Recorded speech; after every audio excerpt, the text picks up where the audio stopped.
Hello dear students, welcome back to organised knowledge channel. और आज की जो वीडियो है उसमें हम डिस्कस करेंगे वर्कशीट नंबर 16 फॉर क्लास 8, विषय हिंदी है। और ये वर्कशीट आपके लिए 14 सितंबर 2021 के लिए शेड्यूल की गई है। आज की जो वर्कशीट है स्टूडेंट्स, उसमें हम जो हमारा चैप्टर है दीवानों की हस्ती यानी एक कविता, उसी को कंटिन्यू करते हुए आगे हम कंटिन्यू करेंगे। वर्कशीट शुरू करने से पहले बेटा प्लीज़ चैनल को सब्सक्राइब कर लीजिए, बेल आइकन को प्रेस कर लो ताकि आपको आने वाली वीडियोस की नोटिफिकेशन वो समय से मिल जाए।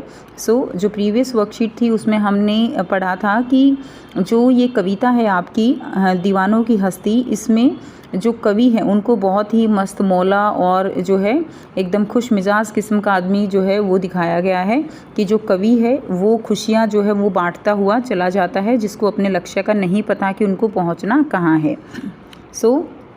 प्यारे बच्चों, आपकी पाठ्य पुस्तक वसंत के पाठों पर आधारित इन कार्यपत्रकों के माध्यम से आपसे विभिन्न पाठों पर चर्चा की जा रही है। आइए इसी क्रम में आज दीवानों की हस्ती कविता की कुछ पंक्तियों पर चर्चा करते हैं। तो इसी कविता को हम आगे कंटिन्यू करेंगे। हम भिखमंगों की दुनिया में स्वच्छंद लुटाकर प्यार चले, हम एक निशानी सी उर पर ले असफलता का भार चले। इन पंक्तियों के माध्यम से कवि क्या कहना चाहते हैं कि हम कमी और शिकायतों का रोना रोने वाले लोगों के बीच बिना रुकावट प्यार और खुशियाँ बांटते चले हैं। यानी यहाँ पे कवि कहना चाहते हैं कि ये दुनिया में लोग जो है वो अपना शिकायतों का, अपनी कमियों का रोना रोते रहते हैं, लेकिन उन कमियों को जो है दूर करने का प्रयास वो नहीं करते हैं। ऐसे लोगों के बीच भी हम बिना रुकावट यानी बिना कुछ सोचे समझे हम जो है लगातार अपने प्यार, अपनी खुशियाँ जो है वो बांटते चले जा रहे हैं। हम एक निशानी से उर पर, उर का मतलब क्या है? उर का मतलब होता है दिल में, हृदय, ठीक है। तो ये जो है उर होता है, उर का मतलब हृदय। यदि हमें कहीं असफलता, निराशा या हार भी मिली तो हमने क्या किया है, उसे भी सहर्ष स्वीकार करके हम आगे बढ़े हैं।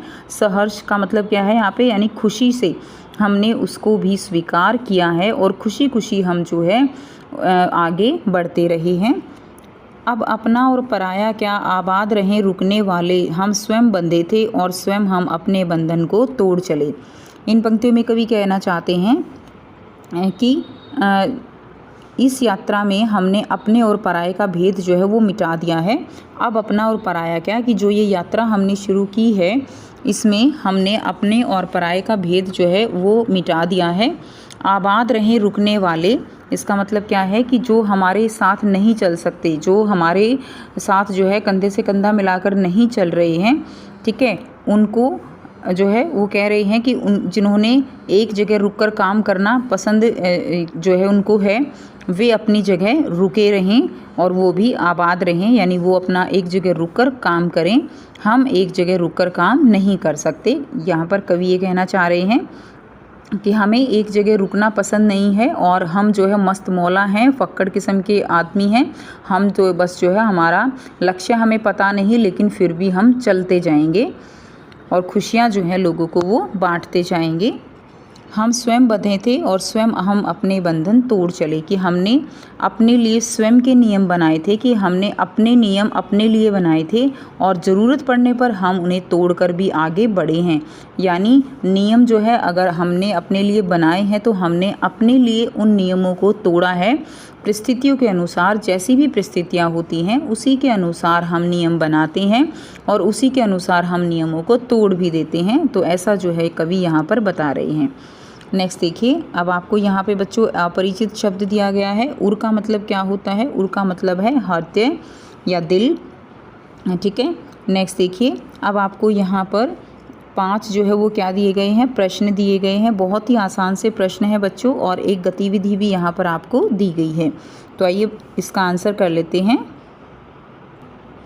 पहला जो प्रश्न है, कवि लोगों को भिखमंगों की दुनिया क्यों कह रहे हैं? तो कवि लोगों को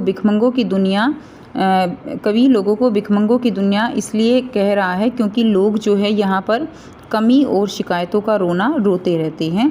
इसलिए कवि लोगों को क्या कह रहा है? भिखमंगों की दुनिया कह रहा है कि लोग जो है वो हर वक्त कमियों को गिनते रहते हैं और ज़िंदगी जो है वो मस्त तरीके से नहीं जीते हैं लोगों को प्यार खुशियाँ जो है वो नहीं बांटते हैं और केवल अपनी ही मुसीबतों का रोना रोते रहते हैं, क्योंकि जो मुसीबत होती है वो तो सबकी ज़िंदगी में है, क्लियर। लेकिन उन मुसीबतों की जो गठरी है उसको सिर पे रख कर हर समय अगर हम उसको एक बोझ की तरह महसूस करेंगे तो हम और भी ज़्यादा परेशान होते हैं।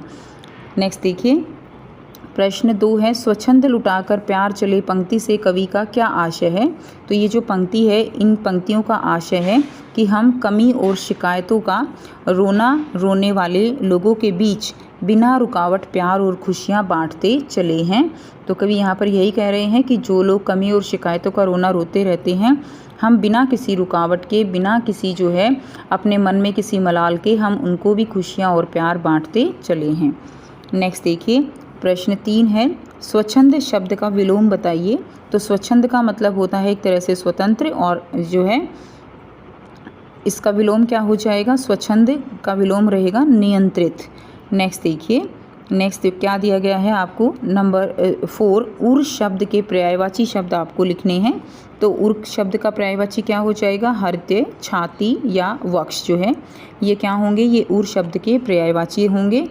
नेक्स्ट देखिए, प्रश्न 5 है, कवि किस प्रकार के बंधनों में बंधने और फिर उन्हें तोड़ने की बात कर रहा है। तो कवि अपने स्वयं के नियम में बंधने और ज़रूरत पड़ने पर उन्हें तोड़ने की बात कर रहा है, क्लियर। तो कवि, हमने कविता में पढ़ा है कि कवि अपने स्वयं के नियम बनाता है और ज़रूरत पड़ने पर उन्हें तोड़ भी देता है। तो परिस्थितियों के अनुसार कवि जो है अपने निर्णय लेता है। कवि अपने स्वयं के नियमों में बंधने और ज़रूरत पड़ने पर उन्हें तोड़ने की बात यहाँ पर कर रहे हैं। नेक्स्ट है, नेक्स्ट गतिविधि दी गई है। गतिविधि क्या है देखिए, उपर्युक्त पंक्तियों में आपको कौन सी बात सबसे अच्छी लगी और क्यों, अनुच्छेद के रूप में अपने विचार लिखिए। तो उपर्युक्त पंक्ति में सबसे अच्छी बात मुझे लगी कि कवि रोने और शिकायत करने वाले लोगों के बीच में प्यार बांटता फिर रहा है, क्योंकि आज के समय में लोग प्यार की दुनिया को छोड़कर एक अलग ही दुनिया में जा रहे हैं, ठीक है, या एक अलग ही दुनिया में जी रहे हैं, करेंगे बच्चों, एक अलग ही दुनिया में जी रहे हैं। यानी लोगों की एक दूसरे से शिकायतें जो है वो ख़त्म नहीं होती हैं, लोग एक दूसरे का जो है साथ नहीं देते हैं, और लोग जो है अपनी ही मुसीबतों का जो है टोकरा उठाकर और जो है रोते रहते हैं, शिकायतें करते रहते हैं। ये थी आपकी आज की हिंदी की वर्कशीट। आई होप सभी स्टूडेंट्स को ये क्लियर है। कोई भी डाउट है तो आप पूछ सकते हो। वीडियो अच्छे लगे तो प्लीज़ लाइक कर दीजिए, शेयर कर दीजिए और चैनल को सब्सक्राइब कर लीजिए। Thanks for watching. मिलते हैं नेक्स्ट वीडियो में नेक्स्ट वर्कशीट के साथ। Take care.